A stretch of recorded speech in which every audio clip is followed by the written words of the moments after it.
Cobros por bienes y servicios. Como se indicaba anteriormente, tanto los gobiernos locales como los gobiernos nacionales cobran por proveer varios bienes y servicios. Estos cargos son, por lo general, muy diferentes de lo que serían en el libre mercado debido a que los incentivos que tienen los funcionarios públicos que determinan sus precios son diferentes. Es por esto que la asignación de recursos escasos que tienen usos alternativos también es distinta. El transporte público de las ciudades antes era ofrecido por negocios privados que cobraban tarifas que cubrían sus gastos inmediatos, combustible, salarios de los conductores, etc., y los costes a más largo plazo, como la compra de nuevos autobuses, tranvías o vagones de tren para reemplazar los que estaban gastados, además de proveer una tasa de rentabilidad lo suficientemente alta sobre el capital suministrado por los inversores para que estos siguieran inyectando este capital. No obstante, a lo largo de los años, muchos sistemas de transporte público municipales pasaron a manos del gobierno. En muchos casos esto era porque las tarifas las regulaban las autoridades municipales y éstas no permitían que se elevasen lo necesario para continuar manteniendo el sistema, especialmente durante periodos de inflación elevada. En la ciudad de Nueva York, por ejemplo, la tarifa de metro de 5 centavos fue políticamente sagrada durante años, incluso durante periodos de inflación alta, cuando todos los demás precios subían, incluyendo los que se pagaban por el equipo, suministros y la mano de obra empleada para mantener en funcionamiento los trenes. Claramente, los sistemas de metro privados no eran viables bajo estas condiciones en las que se perdía dinero, así que la propiedad de estos sistemas pasó al gobierno de la ciudad. Mientras que el sistema de transporte municipal continuaba perdiendo dinero, las pérdidas ahora se compensaban con la recaudación de impuestos.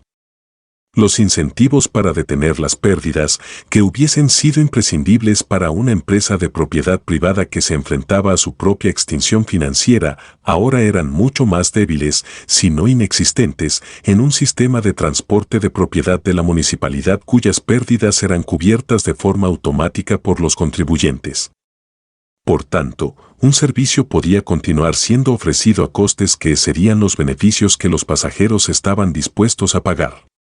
Para ponerlo de otra manera, aunque había recursos cuyo valor para personas en otros sectores de la economía era mayor, estos se destinaban al transporte público gracias al dinero de los contribuyentes.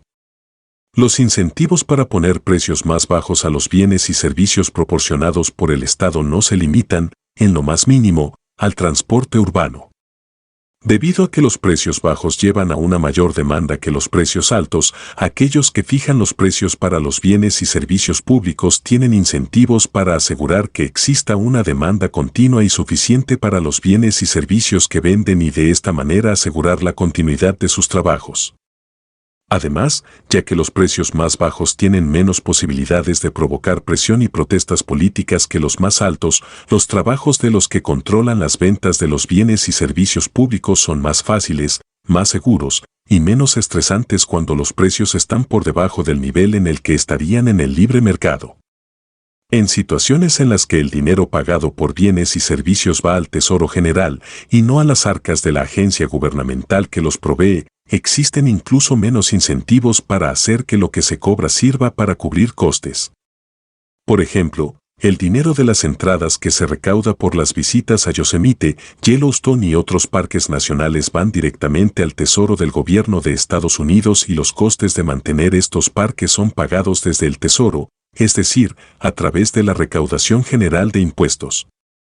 Esta es la causa por la que no existen incentivos para que los funcionarios que administran los parques nacionales cobren entradas a precios que cubran los costes de mantenimiento de estos parques. Incluso cuando se considera que un parque nacional está recibiendo demasiados visitantes y sus instalaciones se están deteriorando debido a su uso excesivo, no existe un incentivo para aumentar los precios de las entradas y así reducir la demanda, puesto que lo que importa en definitiva es cuánto dinero destinará, de la recaudación general de impuestos, el Congreso. En resumen, la función normal que desempeñan los precios de hacer que los consumidores limiten su consumo y que los productores mantengan los costes por debajo de lo que los consumidores están dispuestos a pagar no existente en estas situaciones. La independencia de los precios en relación con los costes ofrece oportunidades políticas tanto para los funcionarios elegidos como para aquellos que son designados para que cuiden de grupos de presión al ofrecer precios más bajos para los ancianos, por ejemplo, con un pase de $10 que permite la entrada a cualquier parque nacional por el resto de sus vidas, mientras que otras personas deben pagar $25 cada vez que quieran visitar cualquier parque nacional. El hecho de que los ancianos tengan, por lo general, un mayor patrimonio en relación con el resto de la población puede que tenga menos peso que el hecho de que los ancianos sean más proclives a votar. Aunque existen muchas situaciones en las que los bienes y servicios públicos son ofrecidos a precios por debajo de sus costes, existen otras situaciones en las que estos servicios son proveídos a precios muy por encima de ellos. Los puentes, por ejemplo, normalmente se construyen con la idea de que los peajes recaudados a lo largo de los años finalmente cubrirán los costes de su construcción. Sin embargo, es relativamente común que los peajes sigan siendo cobrados mucho tiempo después de que el coste original haya sido cubierto varias veces. Cuando a la agencia gubernamental a cargo del puente se le permite quedarse con los peajes que cobra, tiene todos los incentivos para usar ese dinero para emprender otros proyectos, es decir, expandir el imperio burocrático de los que están a cargo de la agencia. La administración del puente puede decidir, por ejemplo, comenzar a subvencionar el servicio de transbordador a través del mismo brazo de agua que cruza el puente para satisfacer una necesidad insatisfecha de los viajeros. Como ya se indicó en el primer capítulo, siempre existen necesidades insatisfechas en una economía y, con una tarifa lo suficientemente baja, siempre habrá gente utilizando esos transbordadores, demostrando políticamente la necesidad, incluso si lo que las personas pagan no cubre ni el coste de funcionamiento del servicio de transbordador. En resumen, se asignarán recursos al transbordador que nunca se hubiesen asignado allí si el puente y el transbordador fuesen negocios independientes en un libre mercado. Lo que es más importante, se asignarán recursos para los transbordadores cuyo valor es mayor en usos alternativos. Algunas veces se dice que los impuestos pagados por los contribuyentes para algunos bienes y servicios públicos son justificados porque de otra manera, los pobres no podrían obtener estos bienes y servicios.